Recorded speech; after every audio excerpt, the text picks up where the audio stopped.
Dessau in Germany, a 2-hour train ride from Berlin. Here in 1926, Walter Gropius built his higher academy for the arts, the Bauhaus.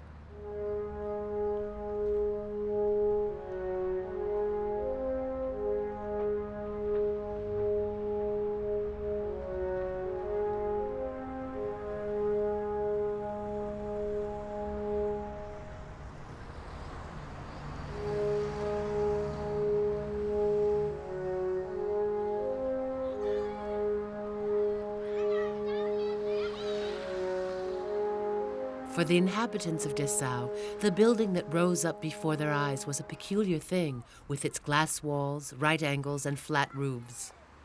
It's one of the most famous buildings in the history of 20th century architecture.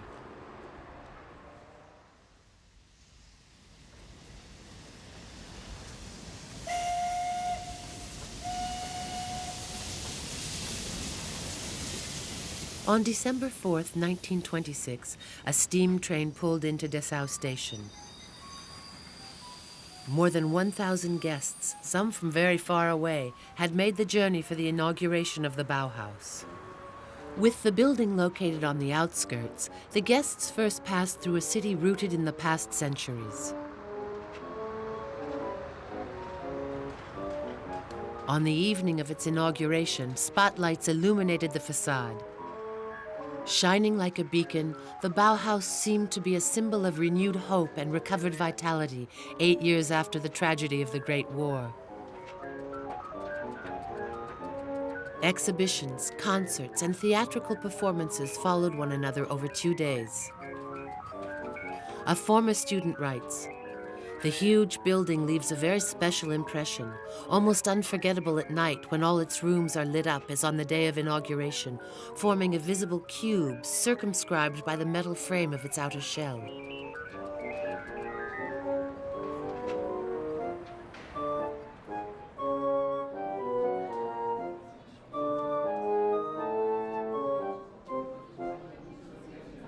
Politicians, artists, and company chairmen crowded around Walter Gropius. At 43, the architect of the Bauhaus was also its director.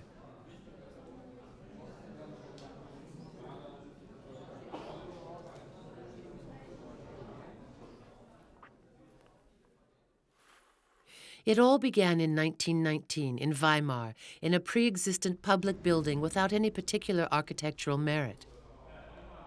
Founded by Gropius, the Bauhaus movement, which literally means the art of building, aimed to reconcile art and crafts to create a new industrial aesthetic, what we now call design. Every discipline was mobilized: metalworking, joinery, weaving, painting, but also stagecraft and dance. Color was taught in workshops run by Paul Klee and Vasily Kandinsky. Electrical appliances and furniture that continue to mark our daily lives were designed there. Experimental films were made.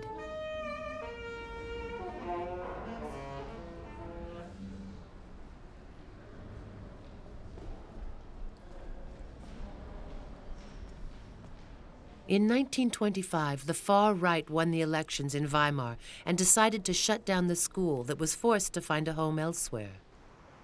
In Dessau, the city council, with its Social Democrat majority, released funds for the construction of a new home for the school that would give it a fresh lease on life. The city, with its 70,000 inhabitants, was an important industrial center. Dessau was an ideal location for an encounter between the aesthetic avant-garde and heavy industry. The land made available to Gropius was in a relatively isolated area, like this one, separated from the town proper by the railway line. The architect would not have to situate his building within the restrictions of the urban fabric. No sightlines or elevations needed to be respected. He was both the project's backer and its client. As a result, he could design a building adapted to the true needs of his school, the Higher Academy for the Arts, with its workshops, an area for the administrative department, a collective area with a theater and a refectory, studio accommodation for the students, housing for the teachers, and a technical school to train young apprentices as requested by the Dessau City Council. He could give it any shape he wanted. A campus with dispersed elements. A huge building with an inner yard. A drawn-out building. He opted for an interlocking system by linking the different elements in a deliberately asymmetric form. The school's different requirements determined the outline of the interlinked buildings. Each area has its coherence and specific design.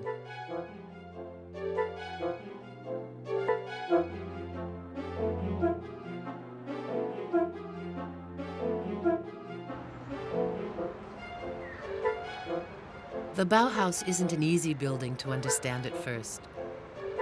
One cannot immediately comprehend its form, meaning, and motion. To explain his design, Gropius liked to use aerial views. He claimed that the different sets of buildings and their layout then became clear.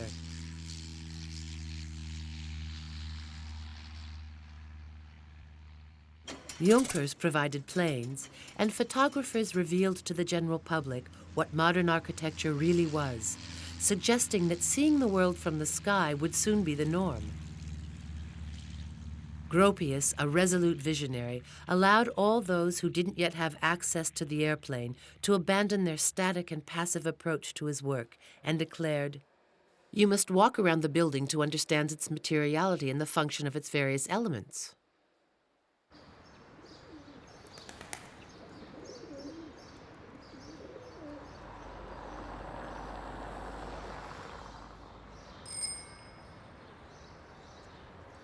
The Bauhaus cannot be comprehended from a single angle. The building requires movement to be understood. The pedestrian must start walking and, in looking for the school's entrance, will only find a discreet door that seems to deny that the center, or best angle for vision, as in classical architecture, is located there. A global style of architecture appears, with vast surfaces and different heights corresponding to the various needs of the school.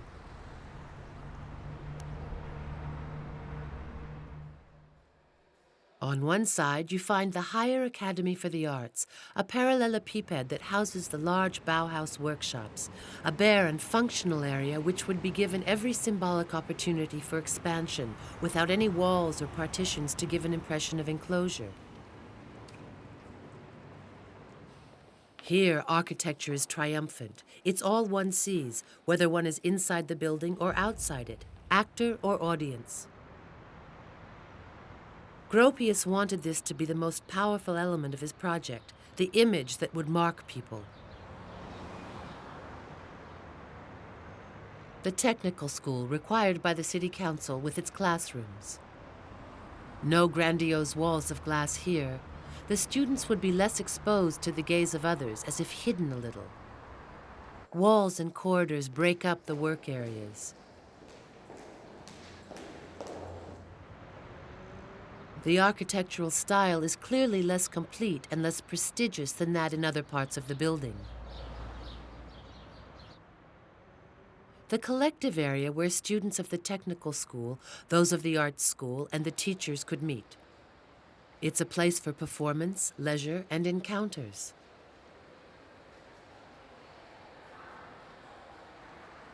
On the facade, in the alternation of glass and concrete, Gropius shows that this is a protected and even slightly private area, different from the work areas. Housing for the students. 24 studio flats on 4 floors. This is the highest section of the building. The rooms extend out onto tiny balconies that provide a feeling of additional space.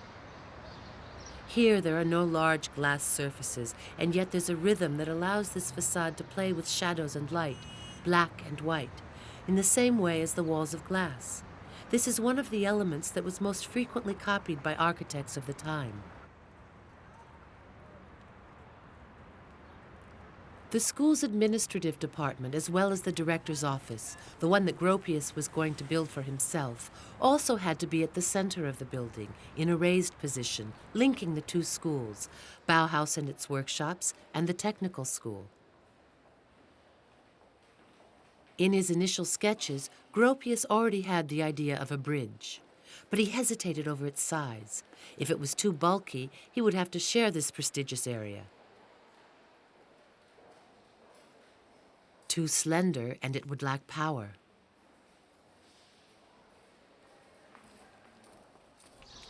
In the end, he decided on a two-story construction that would also house the most prized workshop in the school, the architecture workshop. This bridge will be built on stilts, highlighting the then fashionable cubist idea of the interpenetration of space.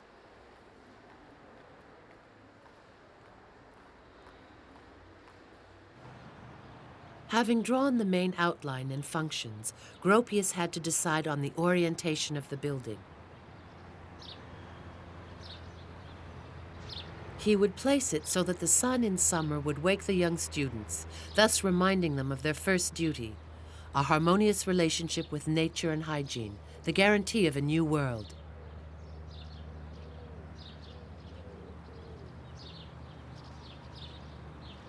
He would then locate the leading parallelepiped of the main workshop between east and west.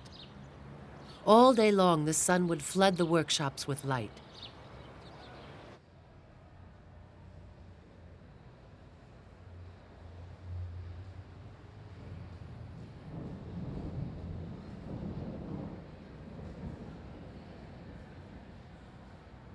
But since the sun has to set somewhere, he would give the technical school the final rays of light, leaving one final facade in shadow, the poor orphan of the building.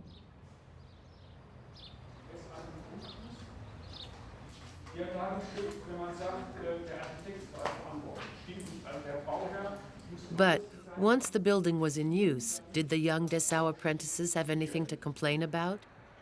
The heat that reigned in summer on the other side, in the prestigious Bauhaus workshops, made work unbearable, and soon opaque curtains were strung up everywhere, destroying the transparency that Gropius wanted.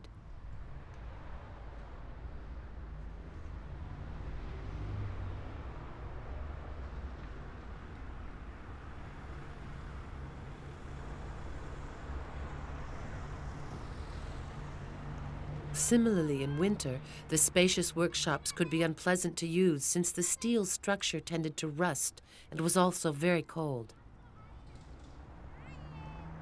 Over the years, the metal structure had to be replaced with aluminum.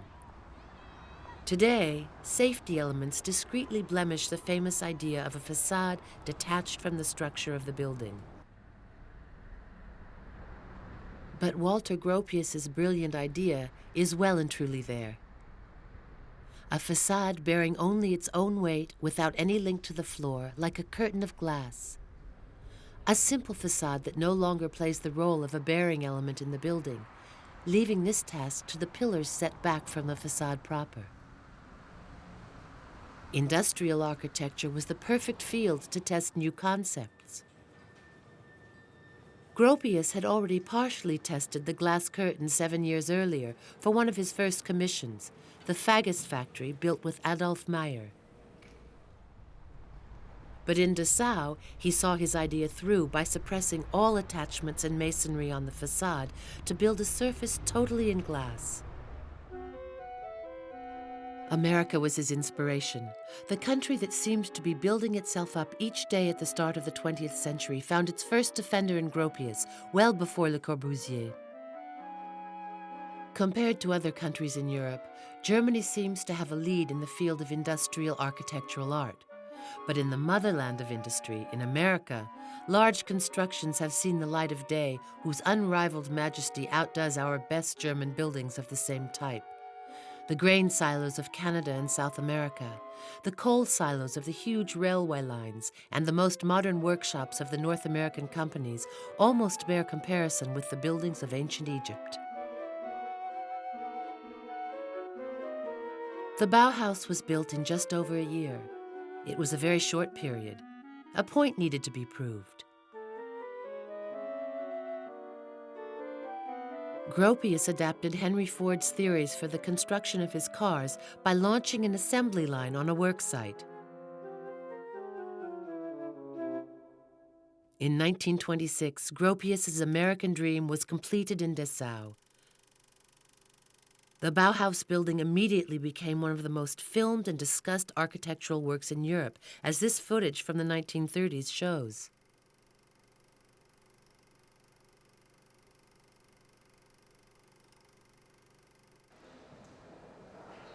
Everywhere one can see and be seen. Transparency is omnipresent.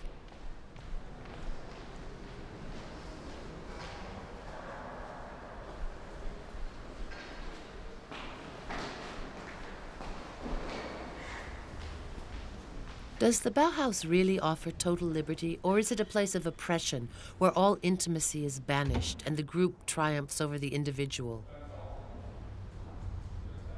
Gropius, in any case, was able to survey the workings of his whole enterprise like a foreman from the bridge that he moved into.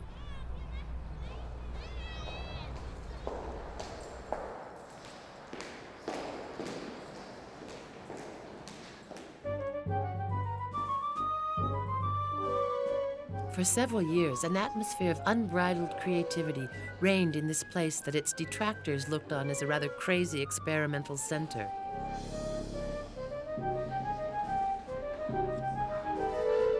But had such a meticulous and even rigid building ever contained such energy before?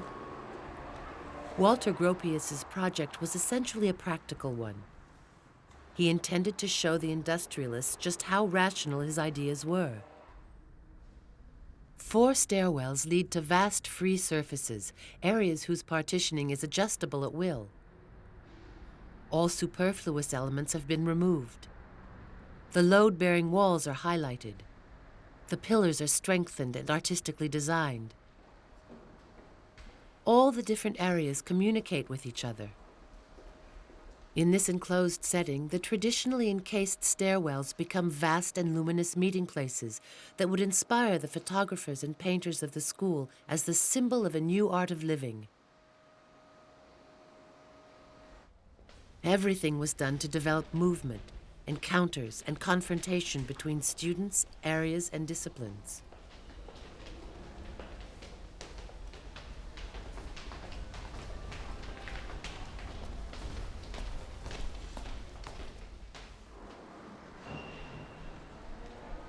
The Bauhaus Theater, a major element of the whole, is not a closed space. By simply opening a concertina partition, the canteen and theater become a single festive setting. Even the students' studio apartments are collective. There isn't a single space designed for withdrawal or solitude. The tiny balconies that appear on the facade favor conviviality without permitting collectivism. The flat roofs would be used as terraces and meeting places. You could live at the Bauhaus without ever needing to leave the place, one student remarked. To see a friend, you simply went out onto your balcony and whistled, said another. Like a town, the Bauhaus became self-sufficient.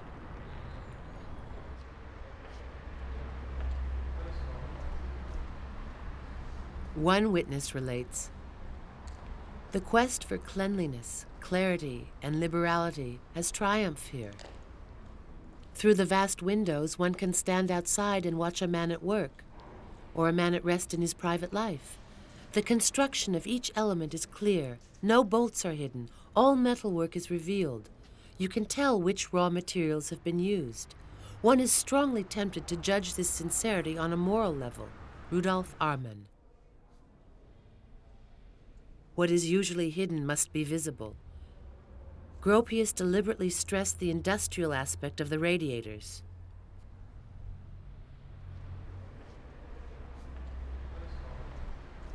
On the main stairs of bourgeois households, it was the custom to hang a master painting, so he displayed a radiator.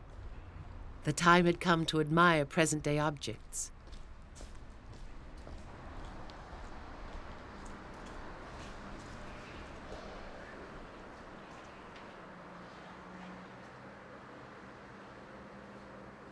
But this was a defeated and impoverished country. The backup was not always forthcoming.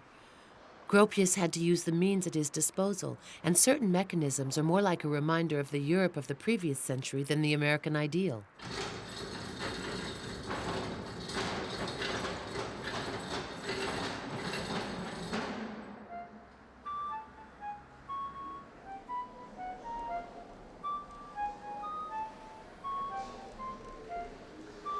For Gropius, this is a total architectural undertaking, down to the door handles and light switches.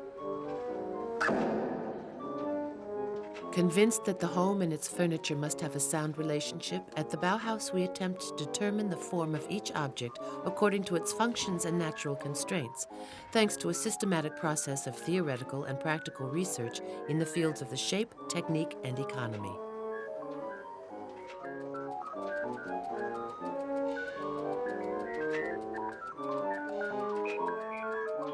The interior decoration was designed and built by the Bauhaus students.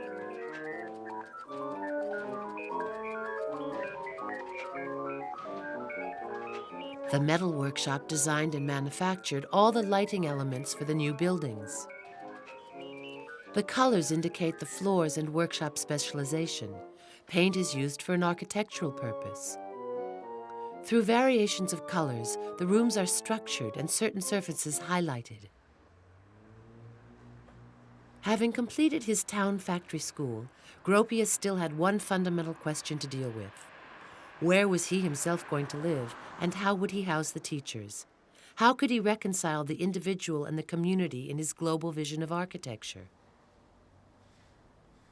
He would make the decision not to include these private areas in the Bauhaus itself, but to build separate houses a few hundred yards from the school.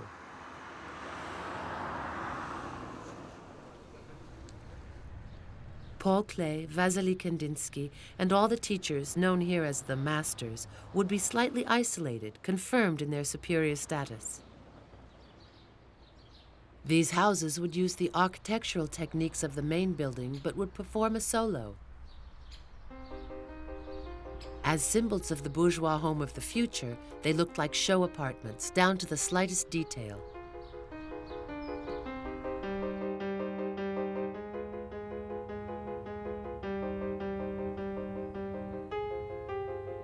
A sort of advertising film praised the merits of the objects designed by the students or the Bauhaus teachers and the qualities of the individual home of tomorrow.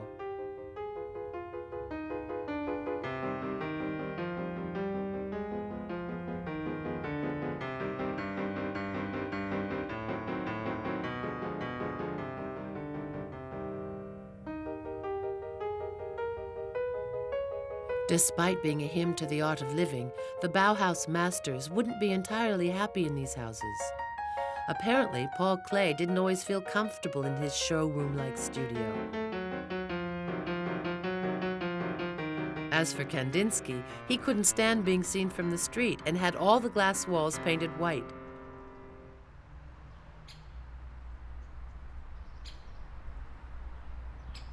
At the same time, the architect's monastery-like white walls unsettled the painter. He had the whole place repainted in 170 different hues.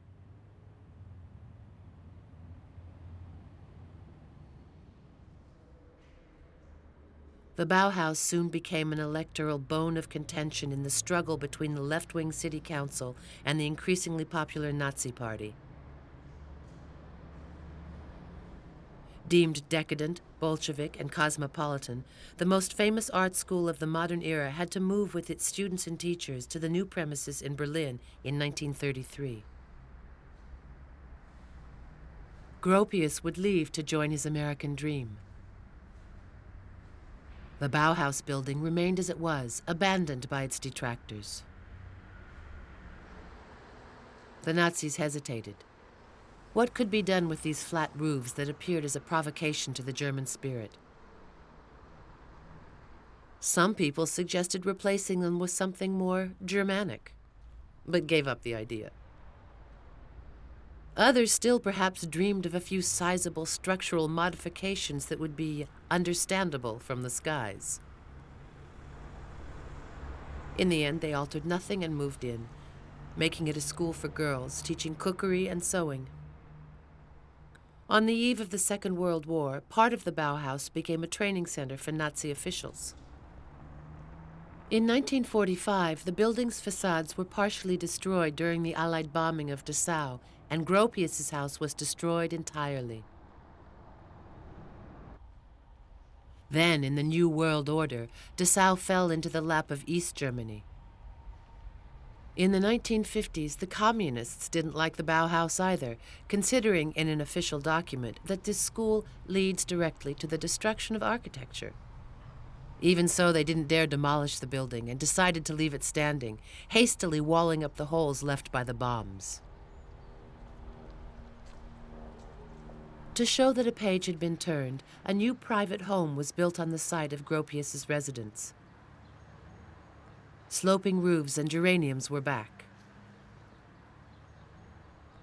The other teachers' homes were left abandoned.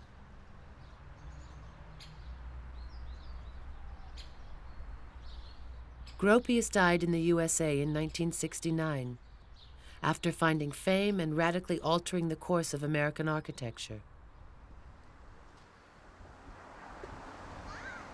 It would be another 20 years before official opinion changed. In 1976, the Bauhaus was restored. After the fall of the Berlin Wall, the teachers' homes were turned into exhibition areas.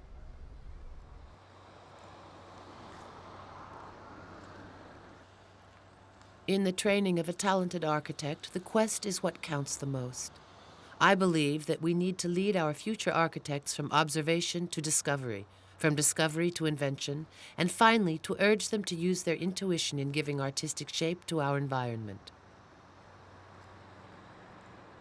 UNESCO now lists the Bauhaus as a World Heritage Site.